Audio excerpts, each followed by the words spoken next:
फाल्गुन वद्य द्वितीयेचा दिवस उजाडला. तुकोबरायांचा अभंग होता, ब्रह्मभूत काया होतसे कीर्तनी. नांदुरकी वृक्षाकडे दिंडी निघाली.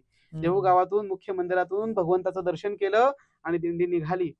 नांदुरकी वृक्षापाशी महाराजांनी कीर्तन चालू केलं. भला मोठा जनसमुदाय 14 टाळकरी उभे राहिले. कीर्तन सुरू झालं आणि कीर्तन सुरू झाल्यानंतर महाराजांनी अगदी अगदी असा ब्रह्मरस सगळ्यांना वाटला, असा ब्रह्मरस वाटला. आणि असं कीर्तन तुकोबरायचं मी कधीच ऐकलं नाही. लोक अशी मंत्रमुग्ध होऊन कीर्तन ऐकायला लागले.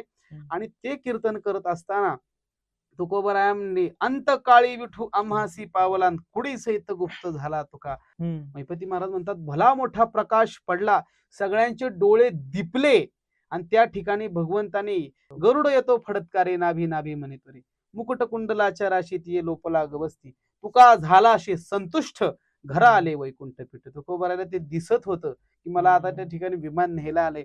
आणि त्या विमानामध्ये तुकोबराय बसले आणि बसल्यानंतर सगळ्यांना त्या ठिकाणी आम्ही जातो तुम्ही कृपा असू द्यावी सकळा सांगावी विनंती माझी वाढ वेळ झाला उभा पांडुरंग वैकुंठ श्रृंग बोलावी. तू खूप वेळ झाला देव माझी वाट पाहतो. देव कधी दशमीला आलेले.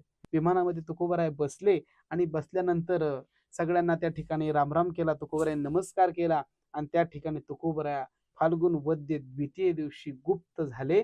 आणि त्यावर निळोबराय म्हणतात, कुडी सहित गुप्त झाला तुकोबराया देह घेऊन वैकुंठ गेले. आणि तोच उत्सव फाल्गुन वद्य द्वितीयेचा उत्सव देहू गावामध्ये आज आपण तुकाराम बीजेच्या स्वरूपामध्ये पाहतो.